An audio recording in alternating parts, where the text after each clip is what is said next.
सुप्रभात मध्य प्रदेश, आपके साथ मैं हूं ललित प्रजापति और शुरुआत करेंगे भोपाल से मिल रही बड़ी खबर के साथ। भोपाल में बदमाशों के हौसले बुलंद हैं। तलैया इलाके में एक एएसआई पर तलवार से हमला कर दिया गया। कोतवाली थाने में पदस्थ है एएसआई जगदीश रघुवंशी, इन पर हमला कर दिया गया। लड़ रहे बदमाशों को रोकने के लिए एएसआई पहुंचे। बीच बचाव में एएसआई के हाथ में ही तलवार लग गई। आरोपी मौके से फरार हो गए। तलैया पुलिस जांच में जुटी हुई है। तो बड़ी खबर, भोपाल में बदमाशों के बुलंद हौसले। बीच बचाव के दौरान एएसआई के हाथ में तलवार लग गई। तलैया थाना इलाके का पूरा मामला है। कोतवाली थाने में पदस्थ है एएसआई जगदीश रघुवंशी, उन पर ही हमला कर दिया गया। बदमाश लड़ रहे थे, एएसआई पहुंचे, एएसआई रघुवंशी पहुंचे बीच बचाव करने के लिए, रोकने के लिए, झगड़ा रोकने के लिए। लेकिन बीच बचाव के दौरान एएसआई के हाथ में ही तलवार लग गई। कोतवाली थाने में पदस्थ है एएसआई जगदीश रघुवंशी।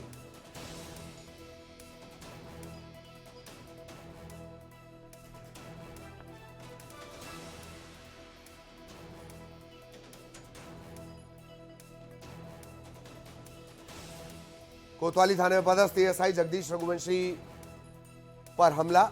बीच बचाव के दौरान उन्हें ही तलवार लग गई। सहयोगी अनुराग हमारे साथ जुड़ चुके हैं। अनुराग के पास हम आपको लिए चलेंगे, उनसे और ज्यादा जानकारी अनुराग से ले लेते हैं। अनुराग, एएसआई पर हमला, बीच बचाव के दौरान हमला, लेकिन ये बताता है कि राजधानी में चुनावी सीजन में व्यवस्थाएं चाक चौबंद किए जाने की जरूरत है। अनुराग।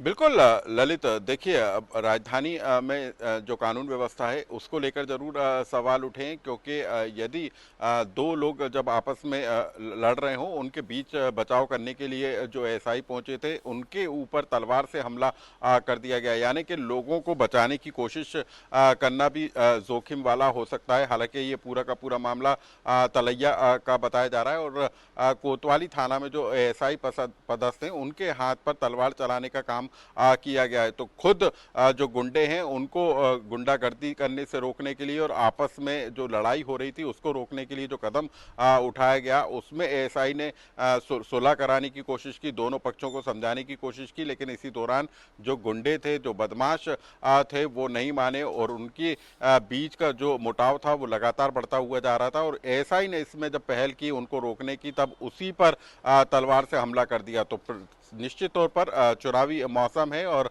चुनाव को लेकर चुनाव आयोग लगातार दिशा निर्देश जारी कर रहा है, लेकिन जिस तरीके से गुंडों और बदमाशों के हौसले बुलंद है वो बताते हैं कि पुलिस पर भी हमला करने से वो नहीं चूक रहे। तो कई तरह के सवाल उठकर जरूर खड़े होते हैं, लेकिन इस पूरे मामले को लेकर जो आरोपी हैं उनके खिलाफ भी मामला दर्ज किया जा रहा है।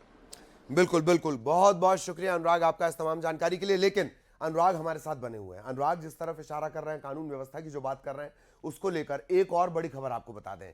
भोपाल से ये बड़ी खबर है, सीएम हाउस की सुरक्षा में चूक का मामला सामने आया है। मोटरसाइकिल पर सवार 4 युवक, 2 मोटरसाइकिल पर ये थे, 4 युवक सीएम हाउस में घुस गए। 5 युवक थे, माफ कीजिएगा, 5 को गिरफ्तार कर लिया गया है। पर सवाल ये कि सीएम हाउस के करीब मोटरसाइकिल पर सवार होकर 5 युवक क्या इस तरह से अंदर जा सकते हैं, घुस सकते हैं, जबकि एकदम टाइट सिक्योरिटी।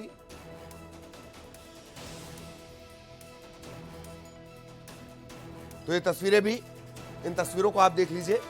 ये राजधानी के जो पॉश इलाके हैं और जिस तरह की सिक्योरिटी यहां पर है, सिर्फ एक सड़क है, उसी के सामने से होकर आपको जाना है। बावजूद उसके 5 युवक सवार होकर सीएम हाउस में घुस जाते हैं। ये एक बड़ा सवाल है। हालांकि इन्हें गिरफ्तार कर लिया गया, ये अच्छी बात है। अनुराग भी हमारे साथ जुड़ रहे हैं, अनुराग के पास भी हम आपको लिए चलेंगे। अनुराग नजर आ रहे होंगे। अनुराग, सीएम हाउस में 5 युवकों का घुसना ये बहुत चौंकाता है, हैरान करता है और परेशान भी करता है। बिल्कुल ललित, देखिए, और ये मामला ऐसे समय में हुआ है जब शिवराज कैबिनेट की बैठक हो रही थी और उसी दौरान सीएम हाउस की सुरक्षा की हम बात करें तो वहां पर सुरक्षा का अमला तैनात रहता है और बैरिकेड लगाकर जो आवाजाही है उसको रोका जाता है और उन्हीं लोगों को मुख्यमंत्री निवास में जाने की एंट्री होती है, जिनके पास या तो पास होता है या फिर अनुमति होती है। लेकिन बैरिकेड पार करके सीएम हाउस के अंदर दाखिल हो जाने का ये मामला निकलकर सामने आया है। 2 बाइक सवार, जिस पर 5 युवक सवार थे, वो जो है बैरिकेड को पार करते हुए मुख्यमंत्री निवास के अंदर दाखिल हो गए। तो ये एक बड़ी चूक मुख्यमंत्री निवास की सुरक्षा को लेकर सामने आई है। हालांकि पुलिस ने इन 5 जो युवक हैं उनको गिरफ्तार कर लिया। उनसे पूछताछ की जा रही है कि किस मंशा के तहत वो मुख्यमंत्री निवास में घुसे थे या फिर गलती से घुसे थे। लेकिन जो सुरक्षा कर्मी वहां पर तैनात थे, उनकी सुरक्षा व्यवस्था को लेकर भी सवाल उठ रहे हैं। और खास तौर पर ऐसे समय में जब शिवराज कैबिनेट की बैठक चल रही हो, मुख्यमंत्री निवास के अंदर मौजूद हो, और ऐसे में यदि कोई युवक मुख्यमंत्री निवास के अंदर दाखिल हो जाए तो सवाल उठना लाजमी है। चलिए बहुत बहुत शुक्रिया आपका अनुराग, इस तमाम जानकारी के लिए। सहयोगी अनुराग जानकारी दे रहे थे। बताइए, कैबिनेट की बैठक चल रही है और उस दौरान अगर कोई इस तरीके से सीएम हाउस में घुस जाए, ये बड़ी चूक है। अगली बड़ी खबर आपको बता दें, प्रधानमंत्री मोदी आज फिर मध्य प्रदेश के दौरे पर रहेंगे। जबलपुर वो पहुंचेंगे। जबलपुर के गैरिसन मैदान में विशाल सभा को संबोधित करेंगे। कार्यक्रम में रानी दुर्गावती के नाम से बनने वाले स्मारक का भूमि पूजन होना है। 100 करोड़ की लागत से रानी दुर्गावती का स्मारक बनाया जा रहा है। इसमें रानी दुर्गावती की 51 फीट ऊंची मूर्ति भी बनाई जा रही है। इसके अलावा प्रधानमंत्री कई विकास कार्यों का भूमि पूजन और लोकार्पण करेंगे। तो आज प्रधानमंत्री मोदी का दौरा बेहद महत्वपूर्ण यह दौरा है। जबलपुर ऐसे समझ लीजिए कि महाकौशल का मुख्यालय है।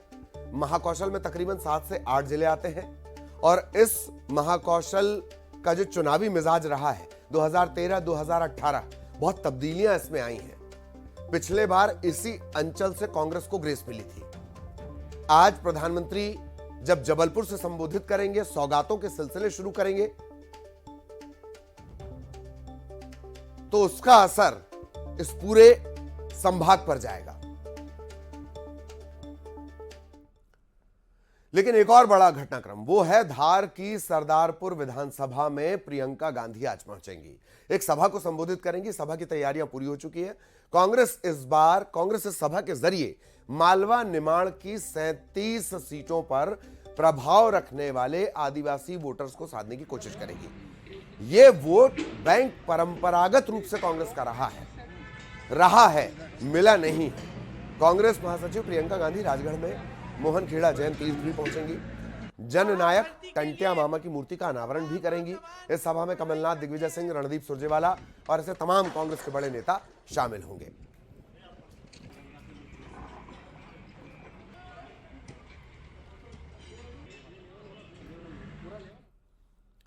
और अब उज्जैन से बड़ी खबर, महाकाल लोक फेज 2 तैयारी पूरी हो चुकी है और सीएम शिवराज इसका लोकार्पण करेंगे। सांस्कृतिक कार्यक्रमों का आयोजन होगा। महाशिवरात्रि की तर्ज पर आतिशबाजी होगी। 242 करोड़ में महाकाल फेज 2 का निर्माण हुआ है। आज सीएम शिवराज इसका लोकार्पण करेंगे।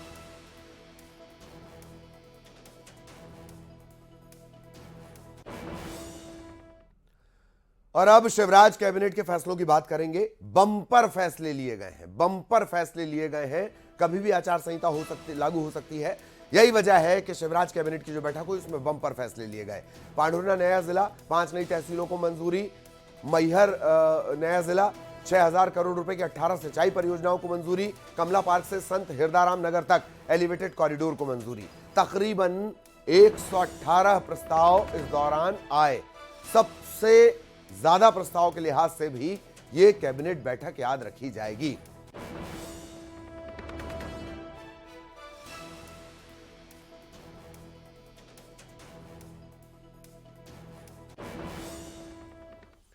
और मध्य प्रदेश में बीजेपी की तीसरी सूची किसी भी वक्त आ सकती है। यह बात कही है केंद्रीय कृषि मंत्री और प्रदेश की चुनाव प्रबंधन समिति के संयोजक नरेंद्र सिंह तोमर ने।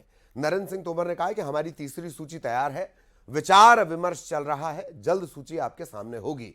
उन्होंने ये भी कहा कि कांग्रेस की सूची कांग्रेस को तय करनी है, उनके यहाँ बड़ा झंझट है। उन्होंने ये भी कहा कि युवा मतदाता भारत के भविष्य को देख रहा है। नए मतदाता चांद के बाद अब सूरज पर पहुंचना चाहते हैं। नया मतदाता विकसित भारत का नागरिक बनना चाहता है, इसीलिए वो नरेंद्र मोदी का फैन है। नरेंद्र मोदी की अपील पर बीजेपी को वो जिताएगा। इस दौरान उन्होंने ग्वालियर रतवाई गांव में 13 करोड़ की लागत की हाईटेक फ्लोरिकल्चर नर्सरी का भूमि पूजन किया। साथ ही संभाग स्तरीय और आदर्श विकास खंड के कृषक प्रशिक्षण केंद्रों का लोकार्पण किया।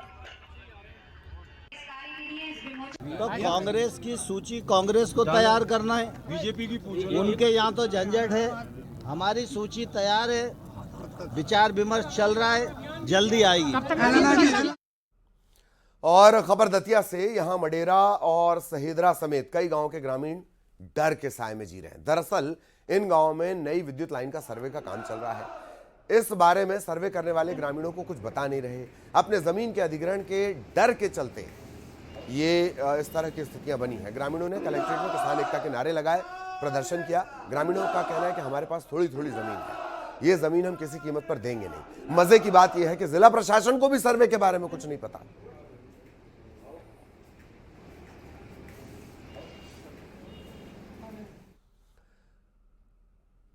खरगोन में त्योहार के पहले मिलावट की जांच को लेकर प्रशासन ने बड़ी कार्रवाई की है। एसडीएम ने नमकीन बनाने के 2 कारखानों पर छापे की कार्रवाई की। प्रशासन ने फलाहारी नमकीन सेव इस तरह की खाद्य सामग्री के 10 सैंपल लिए हैं। इन सैंपल को जांच के लिए भोपाल भेजा गया है।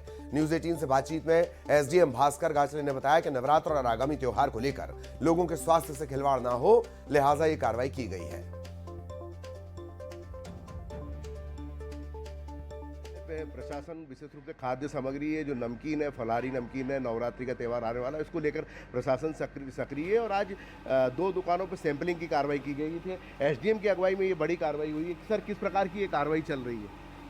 त्योहारी सीजन को लेके हम लोग ये देख रहे हैं, जो जहाँ पे भी त्यौहार का फलाहारी नमकीन वगैरह तैयार हो रहा है, तो उसमें कोई गलत प्रकार के चीज़ों का उपयोग तो नहीं हो रहा है। खाद्यान्न जो उपयोग किया जा रही खाद्यान्न सामग्री, वो सभी उच्च गुणवत्ता की है या नहीं है, कि लोगों के स्वास्थ्य के साथ किसी प्रकार का कोई खिलवाड़ नहीं हो। इसीलिए अपन सबसे पहले इनकी सबकी सैंपलिंग भी करवा रहे हैं कि अगर कहीं भी कोई कमी पाई जाती है तो उस पर बिल्कुल नियमानुसार कठोर कार्रवाई की जाए। आज कितनी दुकानों पे कार्रवाई हुई? आज 2 जो अपने यहाँ दुकानें नहीं, फैक्ट्रियाँ हैं जो नमकीन की, वहाँ पे आज हमने एक कस्तूरी है और एक और यहाँ पे कर्णाश्री, उन दोनों पे कार्रवाई की गई। अच्छा, कोई अभी बड़ी अनियमितता तो नहीं मिली? नहीं, देखने में तो अभी ऐसी कोई अनियमितता बड़ी नहीं दिख रही है। बाकी अब जो मेन चीज़ है, मेजर पार्ट है जो सैंपलिंग वाला, वो उसकी रिपोर्ट और आ जाए तो उसके बाद फिर उस पर कार्रवाई करें। सैंपलिंग की कार्रवाई की जा रही है, आज 2 कारखानों में की, और प्रशासन का ये कहना है कि ये कार्रवाई अब निरंतर जारी रहेगी। आशुतोष पुरोहित, न्यूज 18 खरगोन। खबर सतना से, जहां राज्य कर विभाग के निरीक्षक को लोकायुक्त पुलिस ने 2000 रुपए की रिश्वत लेते रंगे हाथों गिरफ्तार किया। निरीक्षक ने यह रिश्वत कृषि उपकरण के डीलर खेमचंद्र शर्मा से मांगी। दुकान का भौतिक परीक्षण और जीएसटी नंबर के वेरिफिकेशन के लिए मांगी गई थी। निरीक्षक ने 5000 रुपए मांगे थे। 2000 में सौदा तय हुआ। हर महीने 2000 की रिश्वत की बात चल रही थी। डीलर खेमचंद्र की शिकायत पर रीवा लोकायुक्त पुलिस ने रिश्वत लेते हुए निरीक्षक संतोष गुप्ता को धर दबोचा।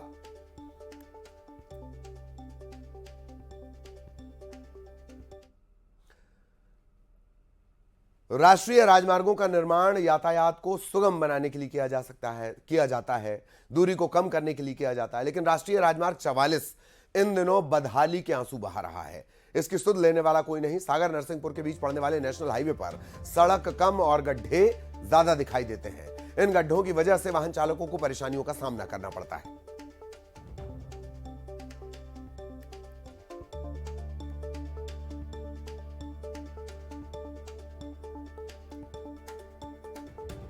अभी उसके टेंडर प्रक्रिया हो चुकी है और कॉन्ट्रैक्टर भी आ गया है। अभी मालथौन से काम प्रारंभ हो गया है और ये कार्य जल्दी ही। इस वक्त हम जहां खड़े हैं, ये कश्मीर से लेकर कन्याकुमारी तक जाने वाला भारत का सबसे बड़ा नेशनल हाईवे NH 44 है, जो इस समय अपनी दुर्दशा का शिकार हुआ पड़ा है। लगभग 2 महीने का समय बीत जाने के बाद भी इस रोड पर जो बड़े बड़े जानलेवा गड्ढे हैं वो अभी तक भरे नहीं गए हैं। इस पूरे जो हाईवे है यहाँ पर तकरीबन जो मालथौन से शुरू होकर नरसिंहपुर बॉर्डर तक लगता है, जिसकी दूरी लगभग 120 से 130 किलोमीटर है। इन 125 किलोमीटर के बीच में लगभग 3 से 4000 गड्ढे इस पूरी सड़क पर बन चुके हैं और जो कि काफ़ी जानलेवा साबित हो रहे हैं।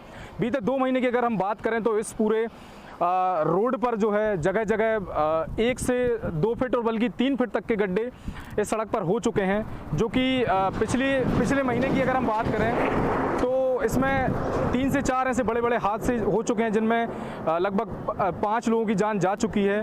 सड़क को लेकर हमने जो है कलेक्टर सागर से बात करी। उनका ये कहना था कि इस सड़क के निर्माण के लिए जो है उन्होंने अभी 2 दिन पहले ही टेंडर के ऑर्डर दिए हैं। अब टेंडर होंगे, उसके बाद काम लगना शुरू होगा। देखना होगा कि ये जो सड़क है, ये इसकी जो दुर्दशा है वो कब तक खत्म होगी और लोगों को इस पूरी सड़क पर जो है इन गड्ढों से कब तक जो है मुक्ति मिलेगी। पंकज प्रजापति, न्यूज़ 18। इधर बुरहानपुर में सीएम शिवराज की सभा में आए आदिवासी शख्स का प्रधानमंत्री नरेंद्र मोदी से उसका कितना गहरा प्रेम है, इसकी तस्वीरें सामने आई हैं। ये व्यक्ति पीएम मोदी का कटआउट अपने सिर पर उठाकर ले गया। 150 किलोमीटर दूर खरगोन से सीएम की सभा में शामिल होने आए इस आदिवासी को पीएम इतने पसंद हैं कि वो उनके कटआउट को अपने उस घर में लगाएगा जो प्रधानमंत्री आवास योजना के तहत उसे मिला है।